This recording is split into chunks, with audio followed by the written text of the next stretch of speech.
Hello, everyone, and thanks for hanging out with us for the Behind the Numbers Weekly Listen, the marketer podcast made possible by VTEX. This is the Friday show that reviews the most hit you upside the head digital news stories of the week. I'm your host, Marcus Johnson. In today's show, what the iOS 14.5 changes mean for Facebook. I also think that Facebook is priming these small businesses to be concerned by its own marketing, saying that small businesses will be terribly impacted by iOS 14.5. Facebook rolls out a new neighborhoods feature. A lot of the bread and butter at this point are local listings on Facebook Marketplace and also these larger local groups, which are sort of the lifeblood of Facebook and have been for the last couple of years. Facebook's own in-app podcast player becomes available. I don't know, sounds like Facebook is inching again towards the Hotel California of super apps where you can log out anytime you like, but you can never leave.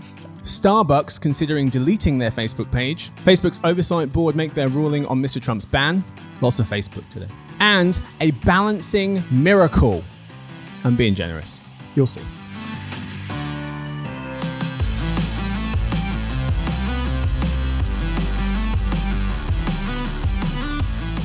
So, folks, we are joined by three people for today's episode. We have with us our principal analyst who covers everything social media. Her name is Deborah Aho Williamson. Hello, Marcus.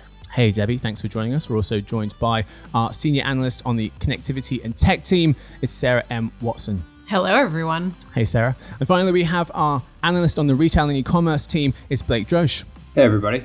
There he is. Hey, Blake. Thanks for joining. So, listeners, we have 4 quarters. As always, the first one is the story of the week. We're going to be talking about what the iOS 14.5 changes mean for Facebook. We're then going to move to the game of the week where our contestants, Sarah, Debbie, and Blake, go head to head to try to give us their best takeaways from each of the 4 media news stories we have for you. Then we move to the third quarter where we answer the questions that you've emailed into us. That's called Questions Answered. Finally, Dinner Party Data is our fourth quarter of the show where we tell you about something interesting we just recently learned. We'll start with the first quarter. So, what the iOS 14.5 changes mean for Facebook is this week's story of the week. A recent Ad Exchanger article notes that, quote, Facebook has long warned of the negative effect that ad targeting related headwinds, particularly platform changes, could have on its bottom line. So, has Apple's launch of iOS 14.5 landed a blow? Close quote. That's what it's questioning. The piece goes on to cite a Media Post report on data from Facebook's marketing partner Stitcher Ads, which found that beginning on April 27th, the day after iOS 14.5 was released, spending on Facebook continued to grow, and increases have remained above the 90% mark both month on month and year on year. It says, in other words, Facebook is still minting money and the cost per acquisition shows no sign of slowing down.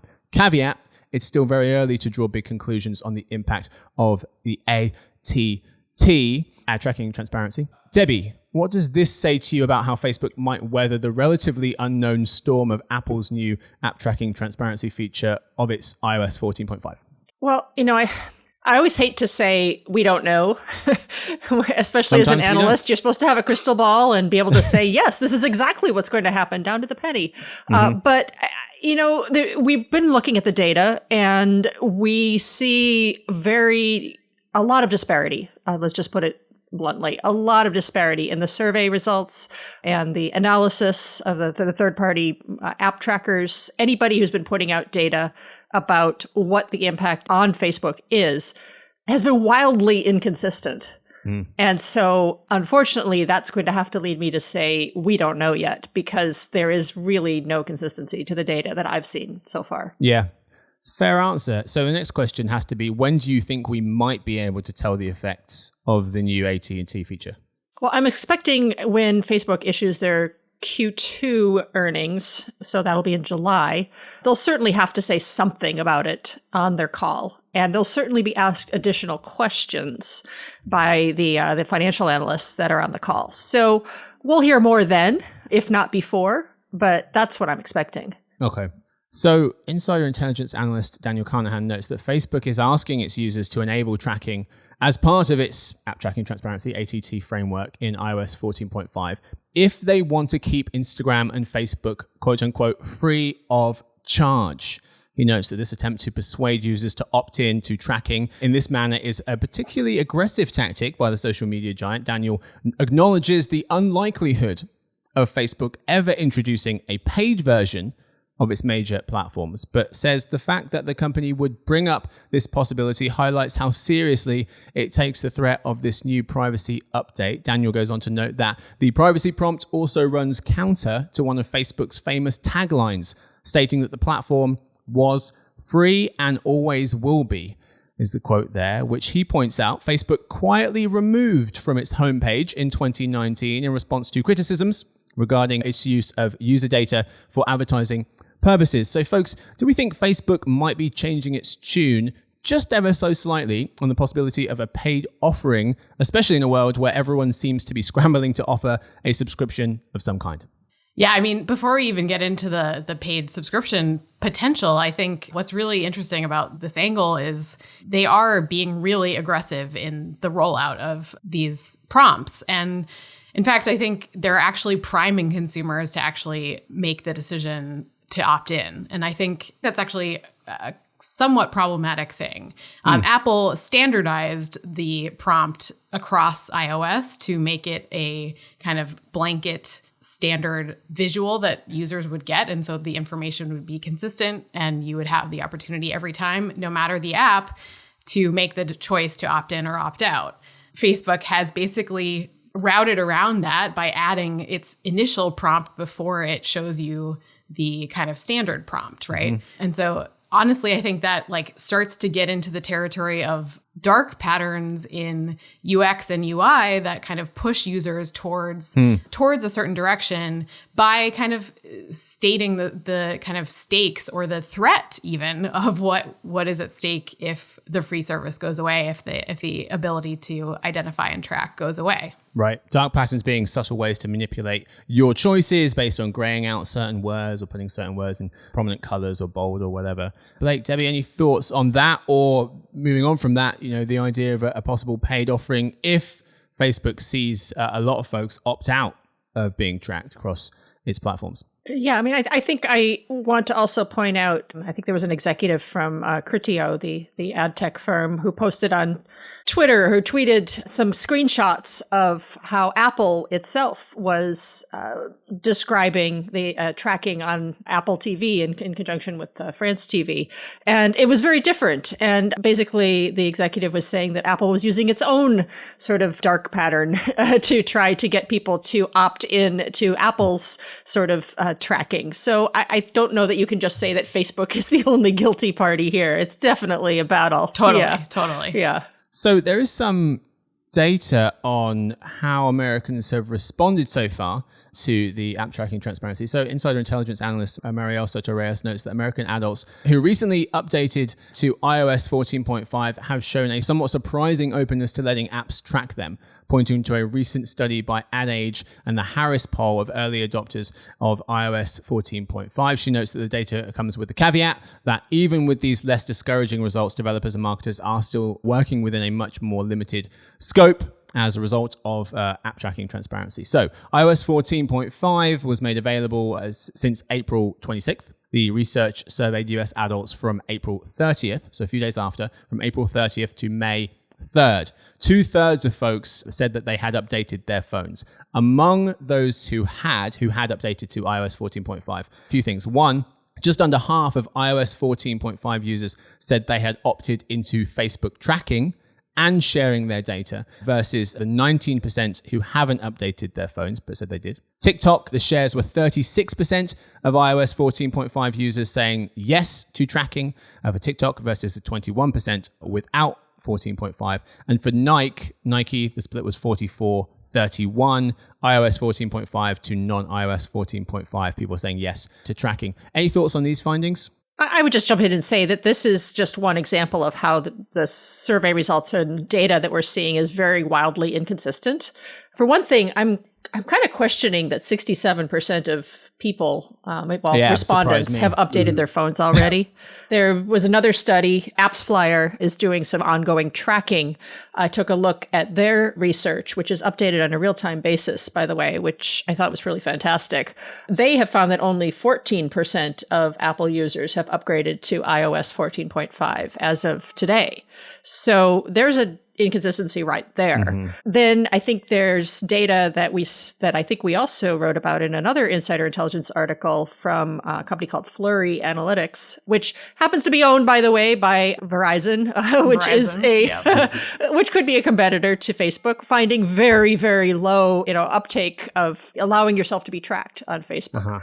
So you really have to look at who the messenger is when you're looking at this research. Yeah, I think there's a huge discrepancy also just in how these, rates are being calculated. I think, so much of it is about is it once you have been prompted, do you opt in or opt out? Some of it is just in the Flurry data, it's just a run rate of opt-in baseline. And so that's not at all taking into account whether people have updated iOS, whether they've been shown the prompt or not. And so there is just such variation in terms of how we're even calculating these opt-in rates. Yeah, I do think anecdotally, once we do have a clearer picture of the data, that people may be surprised how many folks do choose to opt in, because I think the consensus among the average consumer at this point is a pretty standard knowledge about how tech companies track individuals. And at a certain point, I think there is going to be sort of the general standpoint is that resistance is sort of futile to this type of tracking if you use electronics or social networks in any degree. And the way that iOS previously worked with the prompts for opting in and opting out is not a super fluid user experience, because you're constantly being prompted by individual apps that I think anecdotally, a lot of people, just to get that prompt off their screen, will be, okay, I'm going to opt into it because I don't want to have to tell Google Maps that they can track me every single time I'm using the app. And I think that if you are constantly being prompted by your device and you sort of have this understanding that to a certain extent, tech companies are going to be tracking you regardless, then people might just become apathetic to the entire idea. Yeah. The most interesting kind of survey citation that I've seen that really gets into the variation even across different apps. And I think that is going to be really interesting to see, right? Apps Flyer is breaking out categories of apps, how people are choosing to opt in or opt out.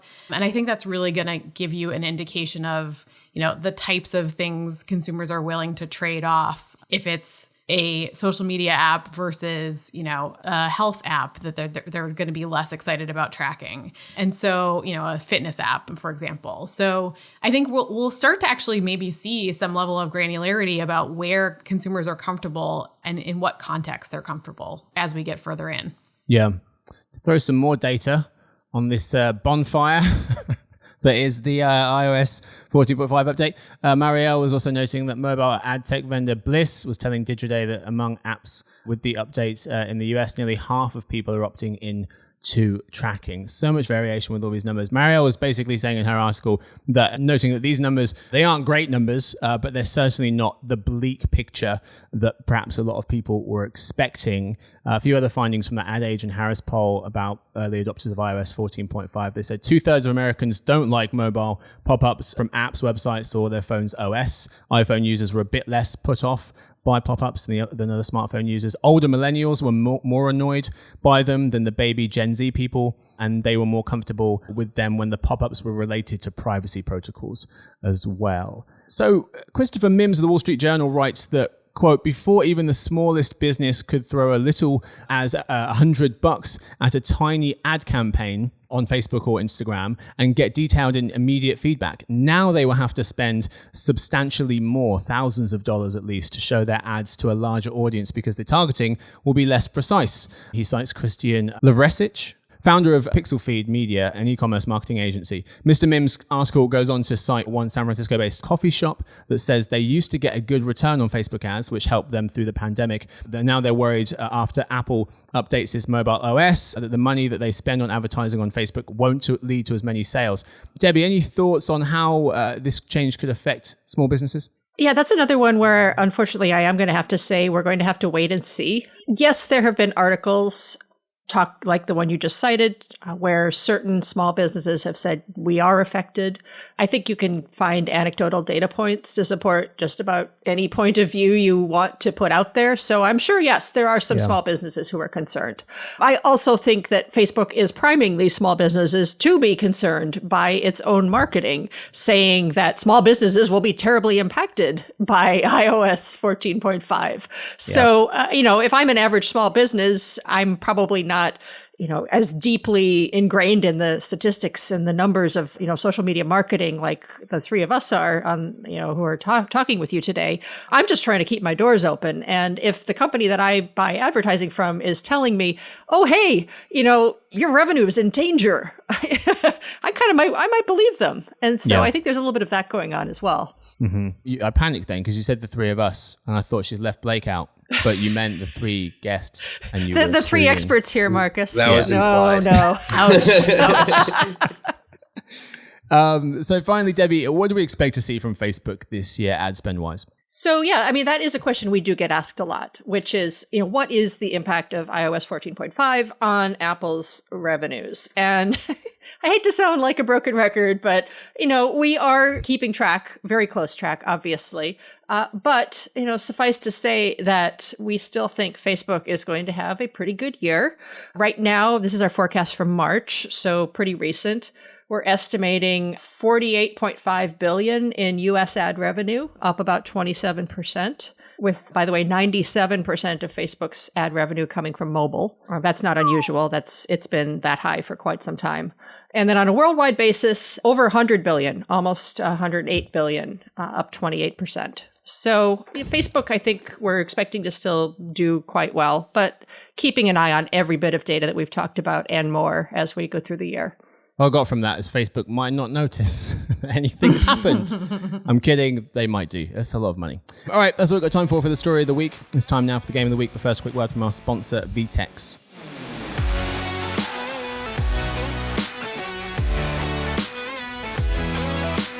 Retail's next competitive threat may come from a business model or channel that didn't even exist a few months ago. This modern dynamic requires companies to adapt quickly, pivoting business seemingly overnight, something traditional commerce platforms just can't support. There's a new enterprise commerce platform on the rise, one that's fast, flexible, and doesn't require 9 months and $1 million to get up and running. Go to VTEX, vtex.com/emarketer to learn more.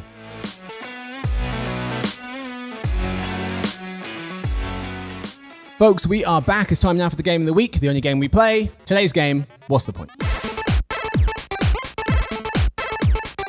The part of the show where we read out 4 stories and have contestants, Sarah, Debbie, and Blake, tell us what they think is the main takeaway of the story. Okay answers get 1 point, good answers get 2, and mini golf hole-in-one answers get 3 points. Have you guys ever had that? I have. How good does it feel? So good. So when good. When it goes like, when you weave through the windmill, Too good. Arms, I guess. And then for a split second, you wonder to yourself, could I have gone pro? No. And then you get this unjustifiable confidence, and the next 3 holes takes you like 28 shots to do it. And you're like, no, I chose my career wisely. And then you fall into the water pattern, like water. Wait, what happens? Trickle. What do you mean? How'd you fall in?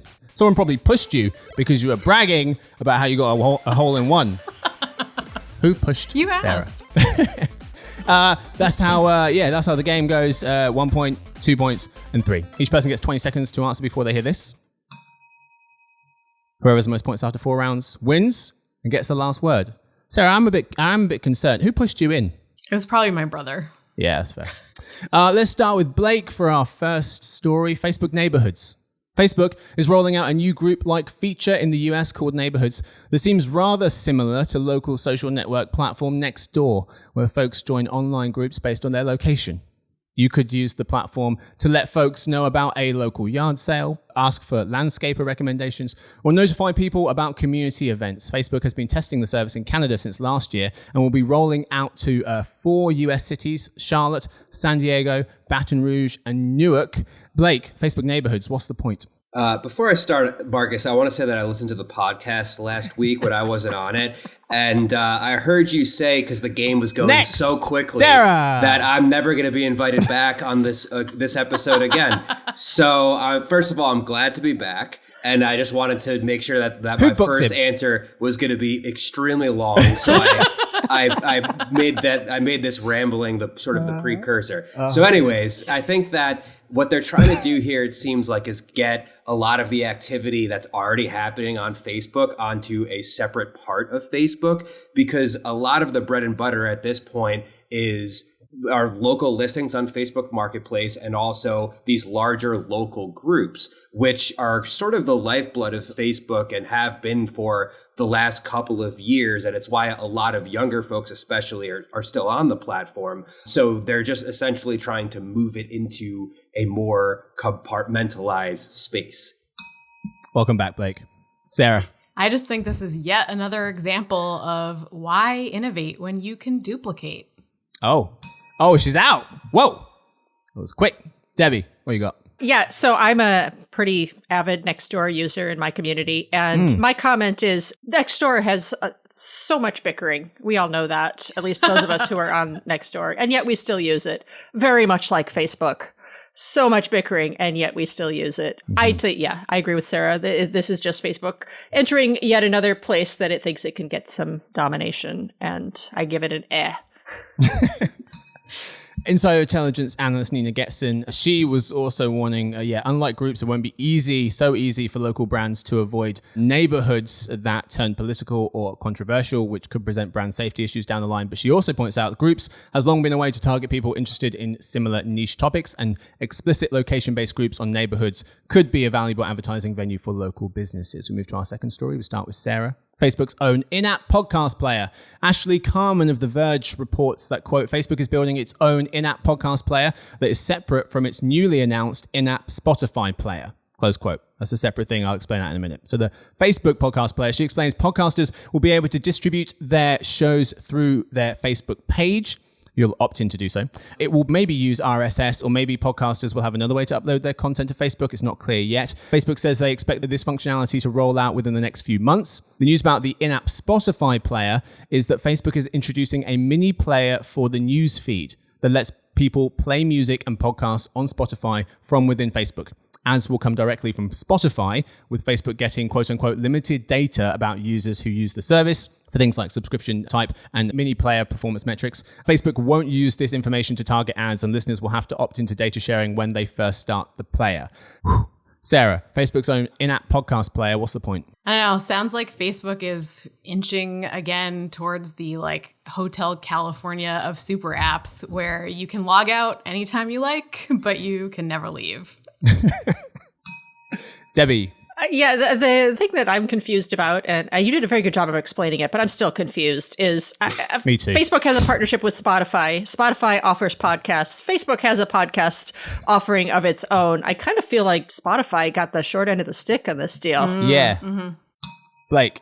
Yeah, I think that the future of podcasting is going to exclusive content. So subscriptions and everybody investing in subscriptions make perfect sense. But that puts even more emphasis on content being king. And I could seeing, Facebook's podcasting endeavors going the same way that their, long form video endeavors have with Facebook Watch, which has been underwhelming because they haven't been able to mint a hit piece of content on there yet. So if they're going to invest in the space, they're going to need to invest in the content. Miss Carmen of The Verge makes 2 points. Says Facebook's interest in podcasts makes sense because, one, Facebook says 170 million people connect to podcast pages, and over 35 million people are members of show fan groups as well. And number two, podcasts are still primarily an ad-based product, meaning Facebook could gather data about shows and listeners and target its own ads against them, possibly giving creators a cut. We'll see Story 3. Debbie's going to kick us off with this one. Starbucks might delete its Facebook page. BuzzFeed News recently pointed out that Starbucks is contemplating deleting its Facebook page as it struggles to moderate hateful comments. Insider intelligence analyst Nina Getson notes that last summer's ad boycott was about pulling paid ads, not their entire organic presence, as Starbucks is now considering. Nina notes that, quote, this could signal that organic presences have lost a lot of their importance, especially on larger social platforms that have built out ad products, close quote. Debbie, Starbucks potentially deleting its Facebook page. What's the point? I feel terrible for all those social media managers. They have such a crappy job. They have to deal with so much trolls, misinformation, complaints, the occasional praise and comment. And, if you look at Starbucks page, which I did, I'm based in Seattle, by the way. I love Starbucks. If you look at their page, they have, they post, they're still posting. They post very regularly. And you just have to wade through a whole bunch of dreck to just see what the interesting comments are. So poor social media people. Organic social media has gotten a bad rap for several years now, and it's still around. I don't think Starbucks is actually going to delete its page. Dealing with all of the negative sides of having a social media presence has been around for quite a long time and will continue to be, and social media managers need to get paid a lot more than they get paid. I'll just say that. Blake. Yeah, I think, hypothetically, if a brand like Starbucks that has such a large cultural footprint did decide to get off of Facebook entirely, even if this is just the organic side, I think that would be a PR blow to Facebook in the same sense that the boycott of summer 2020 didn't necessarily put a dent in their ad revenue, but it is something that people do remember at this point, and it wasn't sort of just a flash in the pan. I mean, we still go back to it. So I think a brand like Starbucks could have the power to give Facebook some bad PR, but that's only Starbucks and maybe a handful of other brands that have that type of cultural influence. Sarah. Yeah, to me, the takeaway here is that, brands are increasingly political. And so some of the kind of awful, hateful comments are, in response to the company's stance on issues like diversity or Black Lives Matter or things like that. And so, I think there is, a certain amount of risk in kind of sticking your neck out there and standing for something as a brand. And, obviously that shows up in the comments. Insider Intelligence Principal Analyst Nicole Perrin, host of the Behind the Numbers ad platform, she was noting in an article by Nina that early on Facebook encouraged brands to have an organic presence, but it's made much more difficult to get organic posts onto users' feeds, so brands have to pay for the ads. The value of having an organic presence has gone way down. And Nina continues, this is what's appealing about platforms like TikTok, which can offer brands the organic reach that's become all the less attainable on larger platforms. We move into the final round. Pretty close, or is it? Who knows? We're going to start with Blake. Mr. Trump's Facebook ban. Former US President Donald Trump's ban from Facebook and Instagram was upheld by Facebook's oversight board after they determined that he had broken Facebook community standards. The board did say that the indefinite nature of the ban wasn't in keeping with the current Facebook policies and gave the social networking giant 6 months to review its rules and provide a quote-unquote clear and proportionate action. So, the ruling means that Mr. Trump's suspension remains in place for now and that Facebook, at the end of it all, will still have to decide what to do about Mr. Trump. Before the ban, Mr. Trump had 35 million Facebook and 24 million Instagram followers. The BBC notes, quote, in the meantime, Mr. Trump, who was also banned from Twitter, launched a new website to update his supporters with his thoughts, close quote. It's a blog.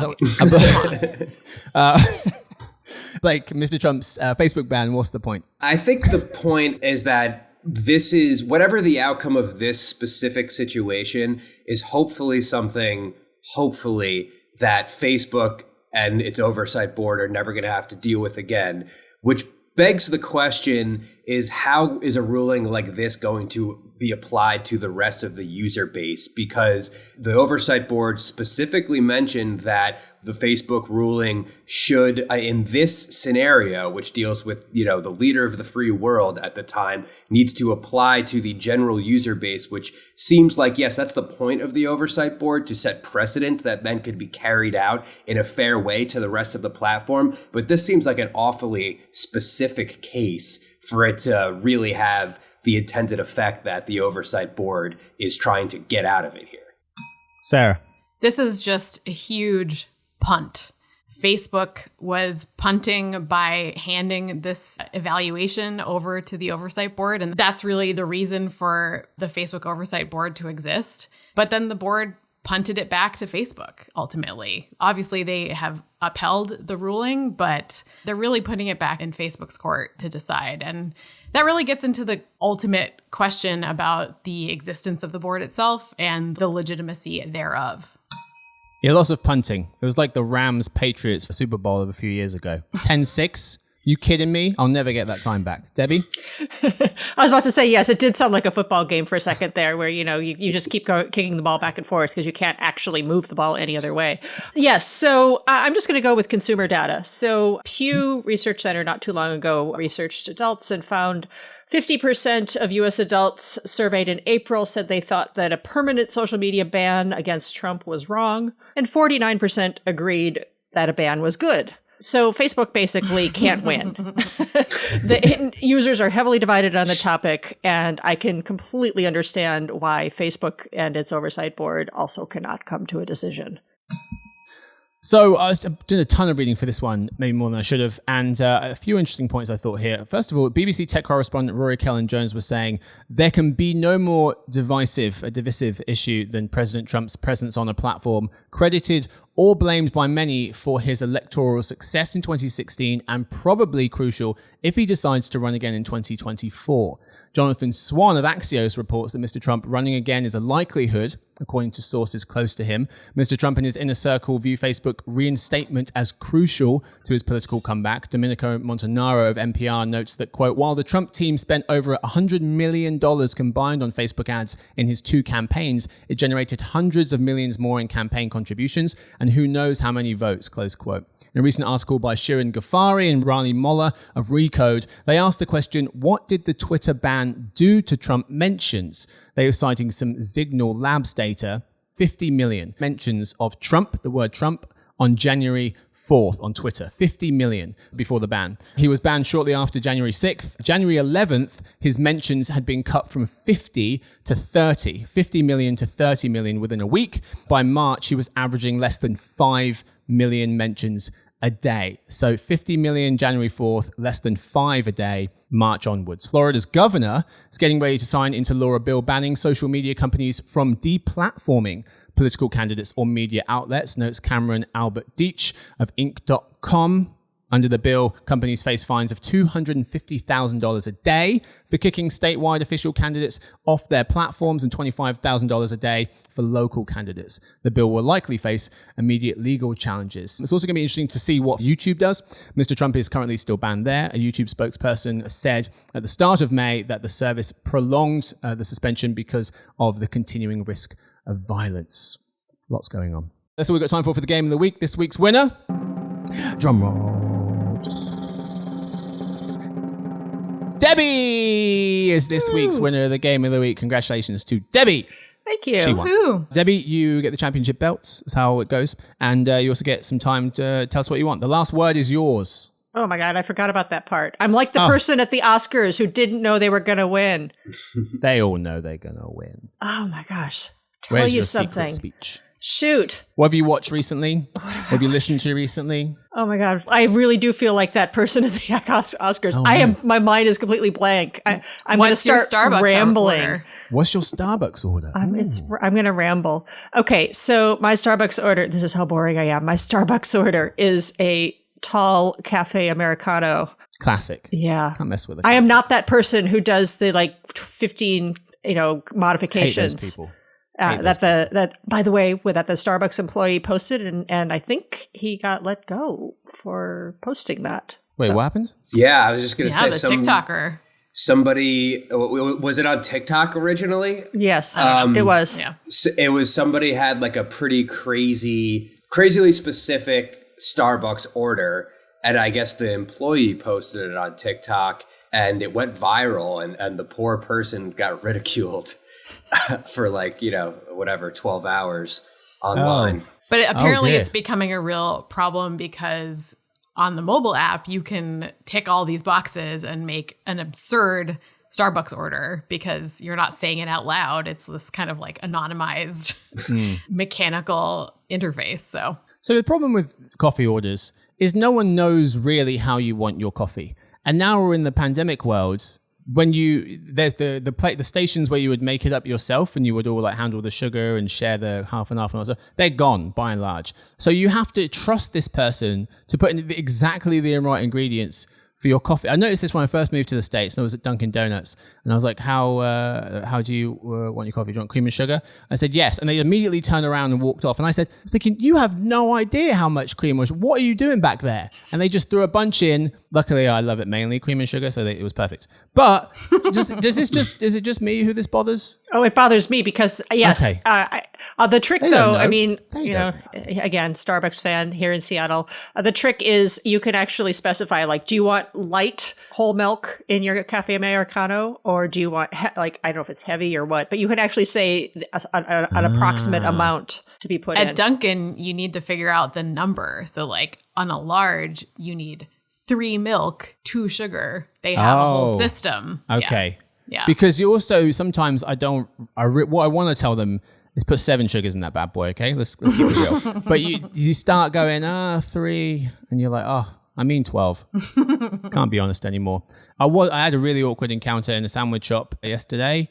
I'm on a first name basis with the guy on the counter, who works the counter, and I went in and I was like, "Oh, hey Sam, how you doing?"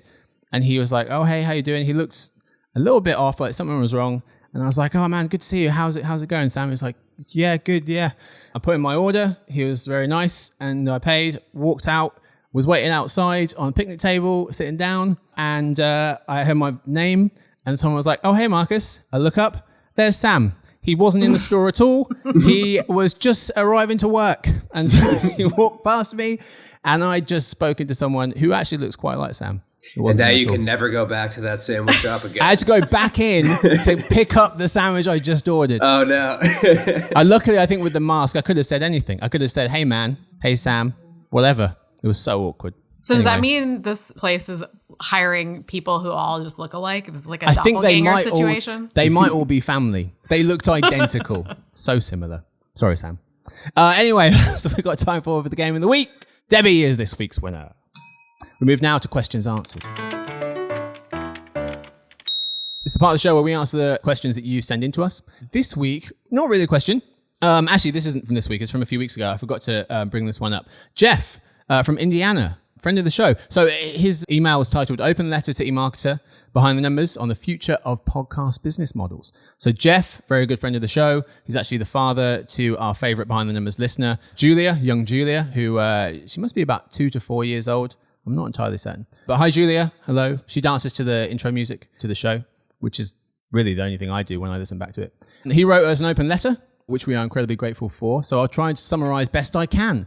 So we had discussed whether there was a market for asking users to pay to access podcast content in general, not for our show, on a previous episode. And this is incredibly timely, given that Spotify and Apple both announced paid podcast subscription services. So Jeff doesn't want the current podcast value exchange, free podcasts with ads, to change. Jeff says he values hearing the ads that we serve because as a marketer, he's constantly in search of ways to connect with his target demographic and appreciates the awareness of potentially relevant products and services that he gets through paid advertising on the show. Thank you, Jeff. Would he pay for Behind the Numbers? Jeff says yes. He may be an outlier, but thanks, Jeff. But doesn't think it would be the best model impacting listener adoption. I agree. A hypothetical price of $5 a month to access the podcast would be added pressure and could impact the show's content strategy. He questions whether a 14-day free trial would be enough time to convince someone that a podcast is worth paying for, maybe 10 free episodes before you charge people, especially if the content that week is less relevant for that listener or the host is having an off day. Never happens. Would he pay for other podcast shows? Maybe one other one, but there's just too many other forms of content people are asked to pay for at this point. He thinks that there might be 2 paths to follow forward for monetization. 1, tip jar, noting that lots of folks contribute to things like NPR shows there. And number 2, a premium listeners club where you get free merch and access to exclusive content, things like that. So Jeff, thanks so much for taking the time to write this, mate.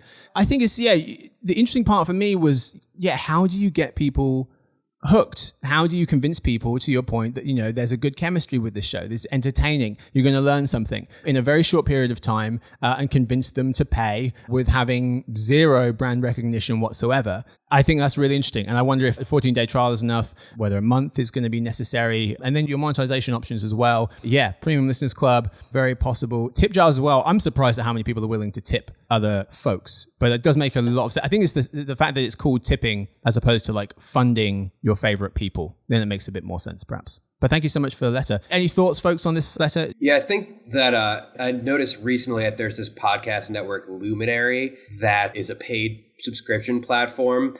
And Dave Chappelle and Mos Def and Talib Kweli just launched a new podcast. And they're charging $30 for the subscription. So I guess if you're the most famous comedian in the world and two of the most famous rappers, then yes, you can. But I don't know if we want to roll the dice as the Weekly Listen crew. I don't know if we have quite that much clout yet. $50 a month. Sold for the Behind the Numbers podcast. Yeah, I saw the ad for that as well. And I was like, oh, wicked, I'm going to listen. I had no idea it was $30 a month. I'm not sure. Don't quote me on that. It might not be $30 a month.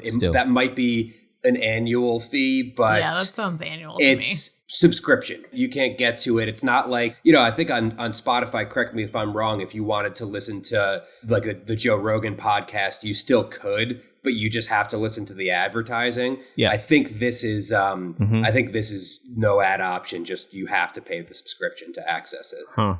Okay. It's going to be interesting to see how it works out. Yeah, people are going to pay for individual shows, bundles of shows. How's it all going to work? Jeff, thanks for taking the time to write your open letter. Yeah, we're going to put a link to it in the show notes below, in the description box. Behind the Numbers shall remain free. Don't panic, Jeff. And podcast.emarketer.com. That's where we live. If you want to ask us any questions, send us any letters, jokes, comments, whatever you want. Podcast.emarketer.com. That's where we live. All right, that's all we've got time for questions answered. It's time now for dinner party data.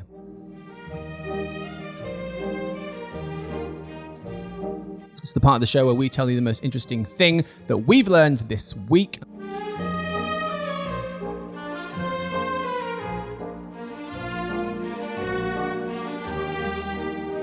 And we start with Debbie because she won the Game of the Week. Debbie, what have you recently learned? Well, I am going to tell you a little bit about a certain national park near Seattle, which is called Mount St. Helens. On Tuesday, May 18th, in 1980, the Mount St. Helens eruption happened, so it was 41 years ago. The park was closed for most of last year because of COVID, but is now reopened. You can go and visit something called Ape Cave, which, even though I live in Seattle, I would love to see. It has nothing to do with actual apes.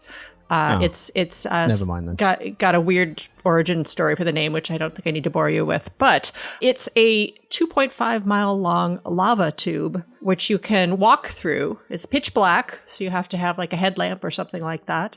It's the third longest lava tube in North America. I don't know where the first two are. And there are two routes. There's one that's easy and one that's much more challenging, where it involves clambering over rocks and climbing.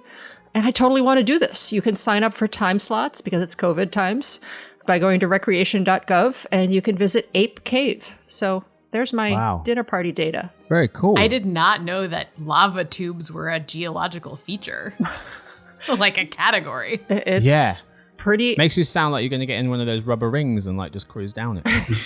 The lazy lava river. It's 2,000 years old. That's the other interesting statistic that they've determined. Very good. Debbie, wow. Cool. Okay. High bar. Thanks, Debbie. Forget the rest of it. That's the end of the show. No, I'm just kidding. Sarah, what you got? So shout out to WBUR listening to NPR this morning. Oh. This stat kind of made me go like, whoa, I didn't, we all know the housing market is crazy right now, but I just didn't realize just how crazy it was until I heard the stat. So the median home price in Massachusetts last month was up 20% year over year, up to $530,000 as the median home price in Massachusetts. I was trying to look this up to find the stat to talk about it today, and I saw that California, the median home price passed $800,000 for the first time in April. And that is up 34% year over year, which is just bonkers to me. So who has this much money? I don't know. Who are these people? Median. Wild. Median. I'm going to build my own house.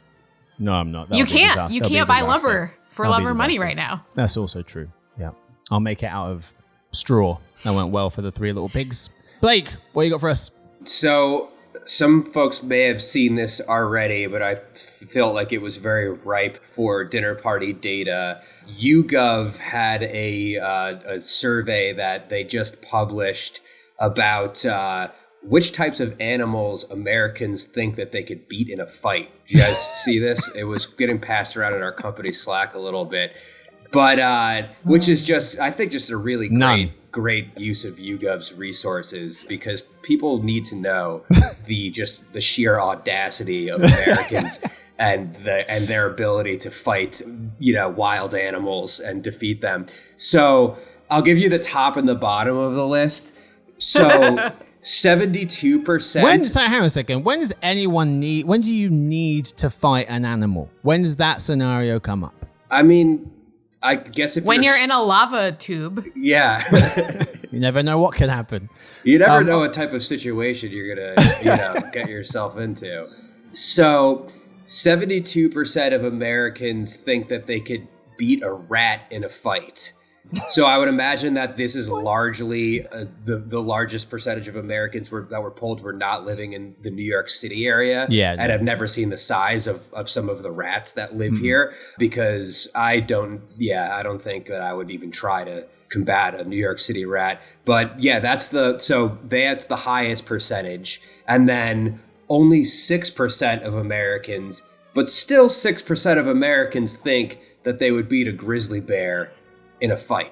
Out of their mind. Which is just preposterous. But some of the other things that I thought was interesting. So I said 72% said that they could beat a rat in a fight. Still 69% think that they could beat a house cat in a fight, which is like, if you've ever been scratched by a house cat, 69% of Americans are not beating a house cat in a fight either. Mm-hmm. So I think just a lot of people are, maybe a little bit too sure of themselves these days. They've been spending too much time inside their house, and once they get back into the wild, they might not be so confident in their ability to barehandedly defeat wild animals. I could beat no animals in a fight. That's why I'm alive today. Because I don't fancy myself. Even then, I'd be like, I'm gonna go get my big brother. Very good. All right, what have I got for you? 2 for you. First one, this is insane. Someone recently balanced 1,512 Jenga bricks on top of one Jenga brick. It's a new world record. So were they all glued together? No, you see it. So go check it out on YouTube.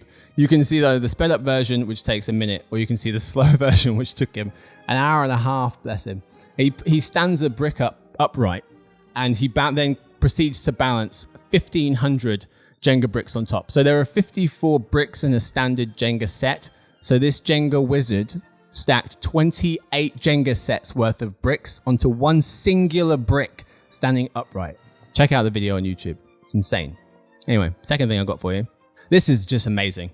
The real life Queen's Gambit. Nicholas Kristof in the New York Times recently wrote about, so you guys, some of you might have heard about this one, wrote about a 7-year-old refugee living in a homeless shelter. He sat down at a chessboard in school and learned how to play. His school, then it was a few years ago, his school then agreed to his mum's plea to waive the fees for him to join the chess club. The boy wasn't good at first. His initial chess rating was 105. That's barely above the lowest possible rating of 100. But the boy, Tanatalua Adewumi, better known as Tani, enjoyed chess as an escape from the chaos of the homeless shelter. His skills progressed in stunning fashion. After little more than a year, at aged 8, he won the New York State Chess Championship for his age group, beating well-coached children from rich private schools. Readers of Mr. Kristof's article, his initial article, they donated $250,000 to a GoFundMe campaign for Tani's family to get him out of the homeless shelter with a year of free housing. This month, a few years since then, Tani, now a 5th grader, cruised through an in-person tournament in Connecticut open to advanced players of all ages. He won every game. He emerged with a chess rating of 2,223, making him a national master.